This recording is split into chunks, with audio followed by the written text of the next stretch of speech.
کا گناہوں کا کفارہ کے لیے جمعرات کی دعا۔ بسم اللہ الرحمن الرحیم۔ حسبنا اللہ ونعم الوکیل، نعم المولا ونعم النصیر۔ اللہ ہم کو کافی ہے اور کیا ہی اچھا کارساز ہے، اور وہ کیا ہی بہترین کارساز اور بہترین مددگار ہے۔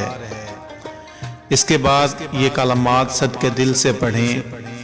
اے اللہ، اے عرش عظیم کے مالک، اے حکمت والے اور اے کائنات کے رب، ہمارے دلوں کو گمراہ ہونے سے بچا اور آج کے اس روشن دن کو ہمارے لیے باعث رحمت بنا دے، رزق وسیع عطا کر دے اور ہماری دعائیں قبول فرما۔ آمین ثم آمین۔ سبحان اللہ۔